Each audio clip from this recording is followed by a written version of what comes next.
Radhe Radhe everyone. दोस्तों, आज की इस वीडियो में आप सुनेंगे जया एकादशी व्रत की पौराणिक कथा कहानी। 20 फरवरी 2024 को जया एकादशी व्रत आने वाला है। श्री कृष्णा जी और राधा रानी की कृपा सदैव आप सभी पर बनी रहे।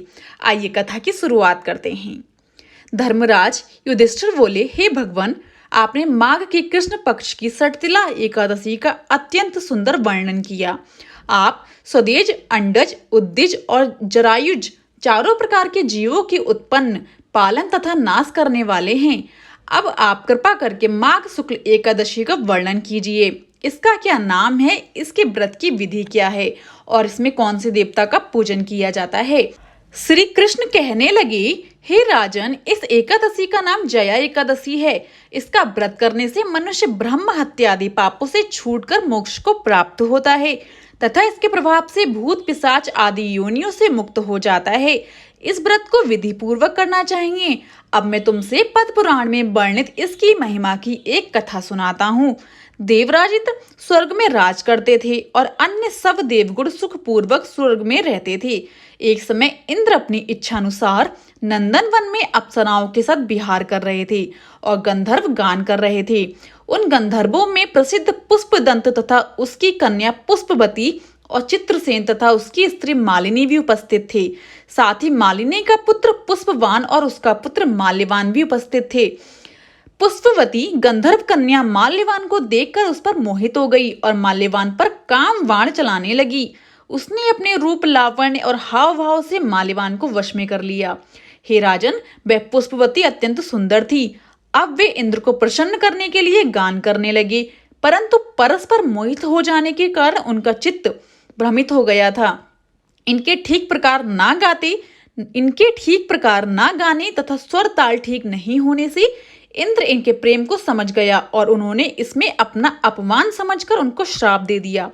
इंद्र ने कहा, हे मूर्खों, तुमने मेरी आज्ञा का उल्लंघन किया है, इसलिए तुम्हारा धिक्कार है। अब तुम दोनों स्त्री पुरुष के रूप में मृत्यु लोक में जाकर पिशाच रूप धारण करो और अपने कर्म का फल भोगो।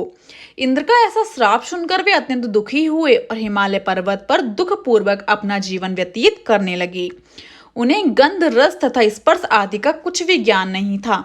वहां उनको महान दुख मिल रहे थे। उन्हें एक क्षण के लिए भी निद्रा नहीं आती थी, मतलब नींद नहीं आती थी।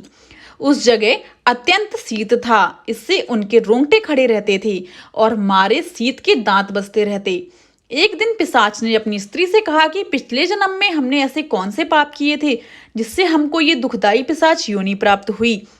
इस पिशाच योनि से तो नरक के दुख सहना ही उत्तम है, अतः हमें अब किस प्रकार का पाप नहीं करना चाहिए। इस प्रकार विचार करते हुए वे अपने दिन व्यतीत कर रहे थे।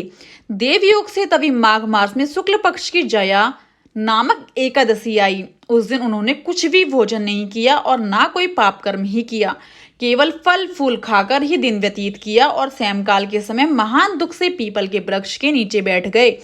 उस समय सूर्य भगवान अस्त हो रहे थे।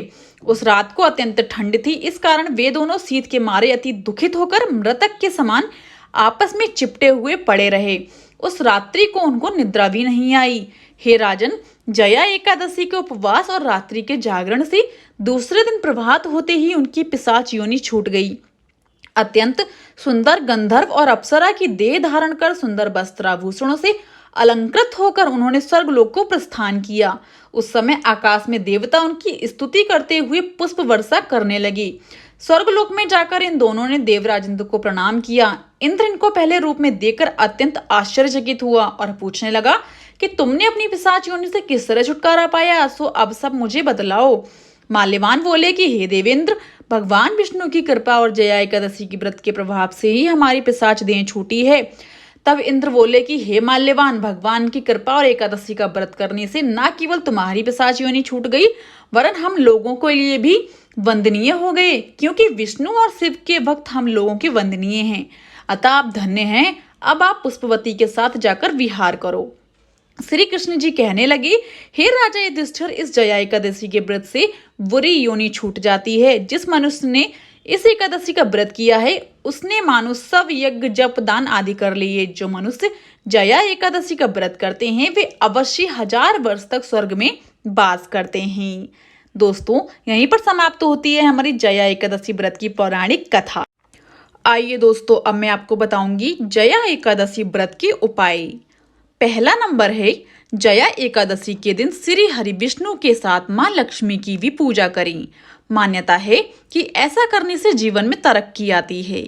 दूसरा नंबर है, 20 फरवरी को जया एकादशी व्रत वाले दिन सुबह स्नान के बाद घी का दीपक जलाएं और भगवान विष्णु का आह्वान करें। इससे भगवान विष्णु शीघ्र प्रसन्न होते हैं और घर में कभी धन धान्य की कमी नहीं होती है।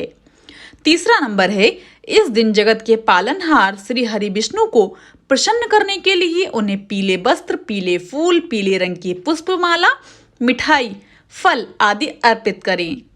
फिर बाद में गाय को चारा खिलाएं और जरूरतमंदों को कुछ दान करें। चौथा नंबर है, मान्यता है कि पीपल में भगवान विष्णु का वास होता है, इसलिए इस दिन पीपल के वृक्ष की पूजा जरूर करनी चाहिए भक्तों को। जया एकादशी के दिन किसी मंदिर में स्थित पीपल के वृक्ष को जल चढ़ाएं और उसके समीप देसी घी का दीपक जलाएं। एक बात का खास ध्यान रखें कि एकादशी के दिन तामसिक भोजन नहीं करना चाहिए। अगर आपने व्रत नहीं रखा है तो भी इस दिन चावल खाने से बचें। दोस्तों, ये थे हमारे जया एकादशी व्रत के उपाय। अगर आपको वीडियो पसंद आई हो तो जाने से पहले मेरे चैनल को लाइक, शेयर एंड सब्सक्राइब करना बिल्कुल भी ना भूलें। And also press the bell icon ताकि मेरी कोई भी वीडियो आए आपको नोटिफिकेशन मिल जाए। जया एकादशी व्रत की आप सभी को हार्दिक शुभकामनाएं। एंड कमेंट बॉक्स में मुझे राधे राधे जरूर बोलिएगा।